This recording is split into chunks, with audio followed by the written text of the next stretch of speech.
আজ জেনে নেব ট্রাইগ্লিসারাইডের ব্যাপারে। কি এই ট্রাইগ্লিসারাইড? ধরুন সারাদিনে আপনি 2000 ক্যালোরি খাবার খেলেন আর আপনার ডে টু ডে অ্যাক্টিভিটিতে খরচা হলো 1500 ক্যালোরি, তাহলে বেঁচে থাকলো 500 ক্যালোরি। এই 500 ক্যালোরি আপনার শরীরে জমা হয়ে গেল ট্রাইগ্লিসারাইডের আকারে। অনেক সময় আমরা উপোস করি, এখন রমজান মাস চলছে, অনেকে রোজা করছেন। এই সময় একটি পার্টিকুলার টাইমে আমরা কোনো খাবার খাই না, আর সেই সময়ে আমাদের শরীর এনার্জি কোথা থেকে পায়?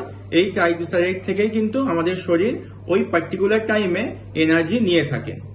এবার আপনারা অনেকে প্রশ্ন করবেন, ট্রাইগ্লিসারাইড বেড়ে গেলে হার্ট অ্যাটাকের সম্ভাবনা কি বাড়বে?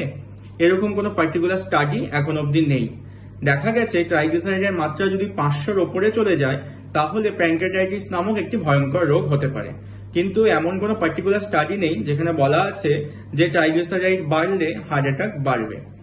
এলডিএল বেড়ে গেলে হার্ট অ্যাটাকের বাড়ার চান্স থাকে, এরকম অনেক স্টাডি রয়েছে, কিন্তু ট্রাইগ্লিসারাইড বাড়ছে, হার্ট অ্যাটাক হচ্ছে বা বাড়ছে এরকম স্টাডি এখন অবধি নেই।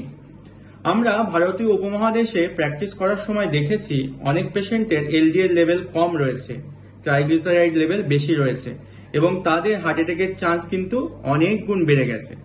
তাই এই ট্রাইগ্লিসারাইড বাড়া যে একদম বিনাইন কন্ডিশন, মানে আপনার কিছু হবে না, সেরকম কিন্তু ভাববেন না। এবার আমরা বুঝবো কি করে যে আমাদের ট্রাইগ্লিসারাইড বেড়ে গেছে?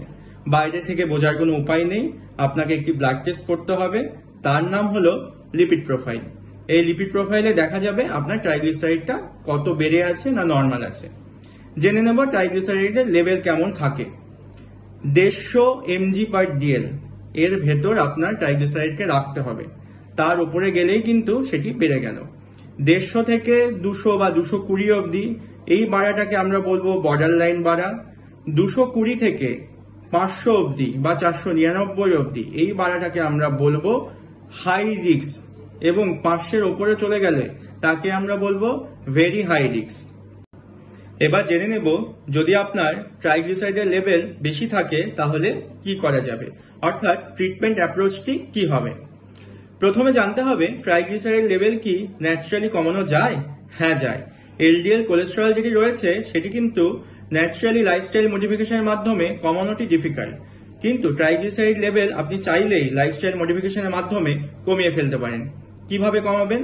যারা সুগারের রোগী তারা নিয়মিত প্রপার টাইমে ওষুধ খান।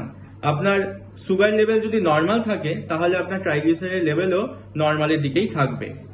অনেকে থাইরয়েড ওষুধ খান, খেতে খেতে বন্ধ করে দেন, তাতে আপনার থাইরয়েডের লেভেলও যেমন ঠিক থাকে না, তার সাথে সাথে ট্রাইগ্লিসারাইডের সমস্যাও বাড়তে থাকে। প্রপারলি নিয়ম মেনে থাইরয়েডের ওষুধ খেলে আপনার ট্রাইগ্লিসারাইডের মাত্রাও কম থাকবে। অনেকে অ্যালকোহল ইনটেক করেন, ধূমপান করেন, এই দুটি জিনিস বাদ দিলে আপনার ট্রাইগ্লিসারাইডের লেভেল কমে যাবে। সব থেকে ইম্পর্টেন্ট যে বিষয়টি সেটি হলো ডায়েট। ফ্যাট থেকে কিন্তু খুব বেশি পরিমাণে ট্রাইগ্লিসারাইড তৈরি হয় না। মেন যেখান থেকে ট্রাইগ্লিসারাইড আসে সেটি হলো কার্বোহাইড্রেট, তাই কার্বোহাইড্রেট খাবারের পরিমাণ কমিয়ে দিন। হাই গ্লাইসেমিক ইন্ডেক্সওয়ালা খাবার কম খান। কি কি সেই জিনিস? ভাত, আলু, যে কোনো প্রকারের চিনি, গুড়, মিছরি এগুলো খাওয়া বন্ধ করে দিন, দেখবেন আপনার ট্রাইগ্লিসারাইডের লেভেল অনেকটা কমে গেছে। ট্রাইগ্লিসারাইডের ওষুধ যদি আপনি স্টার্ট করেন তাহলে কিন্তু আপনি চাইলেই সেটি একটা টাইমে বন্ধ করে দিতে পারেন। এরকম ব্যাপার নেই যে একবার ট্রাইগ্লিসারাইডের ওষুধ খাওয়া শুরু করলে সেটি একদম মৃত্যুর দিনের অবধি খেতে হবে আপনাকে। তাহলে ট্রিটমেন্ট অ্যাপ্রোচটা কি হবে?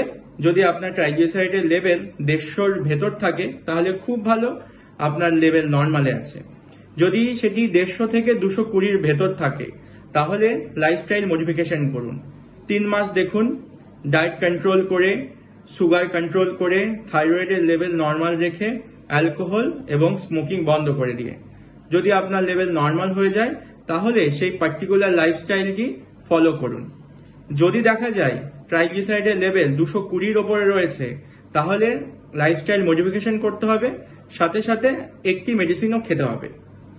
যদি ট্রাইগ্লিসারাইডের লেভেল 500-র ওপর চলে যায় তাহলে এক্ষেত্রে আপনাকে 2টো ওষুধও খেতে হতে পারে, সাথে লাইফস্টাইল মডিফিকেশনটা করতেই হবে। আর এইরকম ইনফরমেটিভ ভিডিও পেতে সাবস্ক্রাইব করুন আমার ইউটিউব চ্যানেল দ্য লেমেন্স ডক্টর। ভালো থাকুন, সুস্থ থাকুন, সঙ্গে থাকুন।